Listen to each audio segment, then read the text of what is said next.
In a great war 3,000 years ago, a true dragon fell in this town. The remaining dragons, Chi gave birth to 5 dragons and a lot of valuable chances to help cultivators grow.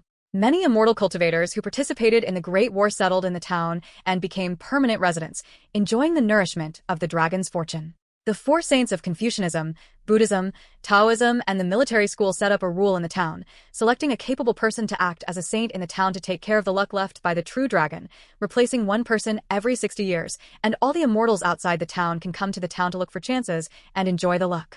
The town was also named Liju Cave Heaven because it resembled a dragon pearl.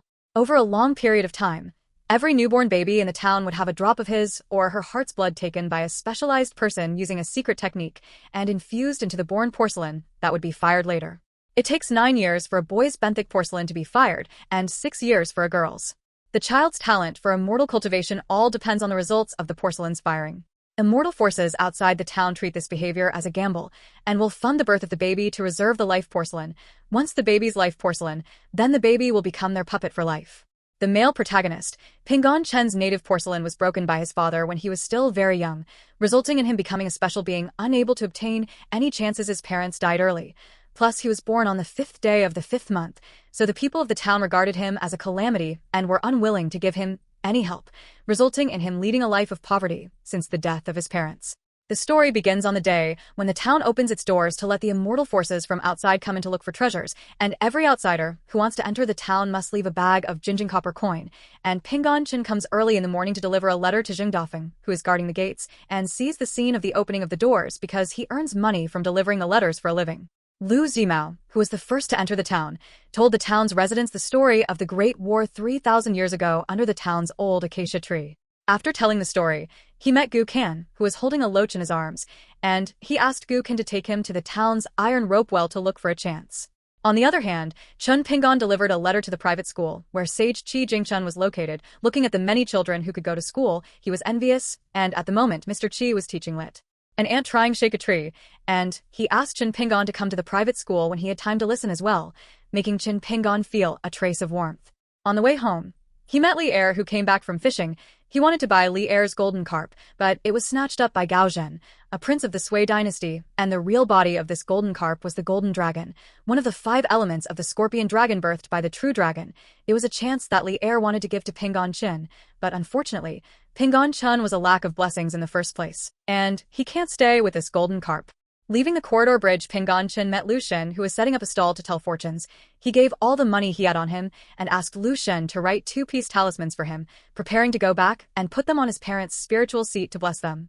Lu Zimao, who came to the iron rope well, did not find any treasures after a look, but accidentally discovered Gu Kan's excellent talent in root and bone, and also discovered that the loach that Gu Kan had been holding in his arms was actually one of the 5 elements of the water dragon, and the idea of accepting Gu Kan as a disciple emerged in his heart.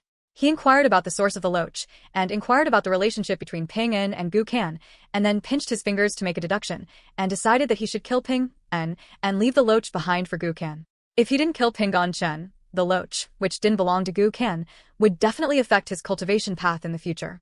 He used his secret technique to see Pingon Chen, who happened to meet with Kai Jinjian and Fu Nanhua, and he used a spell to influence Pingon Chen's state of mind, causing Pingon Chen to clash with Kai Jinjian and causing Kai Jinjian to interrupt Pingon Chen's bridge of eternal life in a fit of rage, cutting off his chances of living.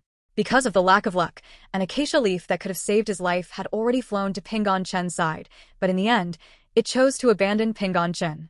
Kai Jinjian and Fu Nanhua, on the other hand, continued to divide up the chances in Song Jisen's and Gu Ken's homes. Qi Jingchun, who was walking along the road with his student Zhao Yao, had seen everything that had happened but just didn't intervene for the time being. He told Zhao Yao that he wouldn't be able to accompany him out of the town, and then gave him a parting gift and an acacia leaf for him to put away properly. Before the words were finished, they saw Ning Yao standing below the plaque. The powerful aura of the 4 words Chi Chong Do Nyo on the plaque was making Ning Yao feel emotional. Ning Yao's handsome appearance also made Zhao Yao enamored with her. Ning Yao noticed Zhao Yao's disrespectful eyes and turned around and drew her sword in preparation to cut him down. Qi Jingchun naturally blocked Zhao Yao's body. No matter how much Ning Yao attacked, she couldn't hurt Qi Jingchun. Qi Jingchun just let her make her moves, and she didn't have Qi Jingchun just let her make her moves, and didn't put up any resistance, until Ning Yao used the royal sword technique. Then he made his move to stop her attack, and didn't let her flying sword hurt Zhao Yao. Pulling down Ning Yao's flying sword, Qi Jingchun could see that the flying sword could only withstand the qi of 2 characters at most, so he took it upon himself to infuse the qi of the 2 characters on the plaque into Ning Yao's sword, instantly turning the sword into an immortal weapon, but was met with Ning Yao's disdain, and directly discarded the sword before leaving. However, even though Qi Jingchun had been on the defensive just now, she still caused Ning Yao's palm to be injured. Ning Yao, who was walking on the road, bandaged her wounds while saying bad things about Qi Jingchun, and the immortal sword with its aura can only follow her silently. Walking on the road, Ning Yao met Gao Zhen and Wu Diaoxi, who had just gained a big chance. In the moment when both sides brushed past each other, a flying dagger suddenly flew out and wanted to assassinate the Sui prince. Ning Yao had no intention to clash with them, but Wu Diaoxi still attacked Ning Yao swiftly, and the assassin who was hiding in the dark seized the opportunity to rush to Gao Zhen. In order to get rid of the suspicion, Ning Yao could only call out the immortal sword that had followed her secretly and killed the assassin. I thought that things would end here, but Gao Zhen was still ready to apologize to Ning Yao, and was even willing to make amends with the jade seal that he had just obtained, which resulted in Wu Diaoxi once again moving to kill Ning Yao, and at this time the cultivation level of Ning Yao, who was still weak, was naturally not a match for Wu Diaoxi, and even though Ning Yao had the help of her immortal sword, she was only able to take a one-sided beating, and after some exchanges of blows she was severely injured, and fortunately the immortal sword erupted its power to pierce through the Wu Diaoxi's body, giving Ning Yao the chance to escape. Wu Diaoxi moved to kill here also alarmed Qi Jingchun, but there was no big trouble. Qi Jingchun could only ask them to leave the town immediately after suppressing them. On the other hand, Lu Zhimao and Kai Jinjian came to Gutsan's home at the same time wanting to take on a disciple. Kai Jinjian, because his strength is not as strong as Lu Zhimao, can only give up Gutsan's chance after being suppressed by Lu Zhimao. Chen Pinggan came to Gutsan's home to meet Lu Zhimao, knowing that Lu Zhimao is not a good person, but for the sake of Gutsan's future success, he still persuades Gutsan to learn from his master properly.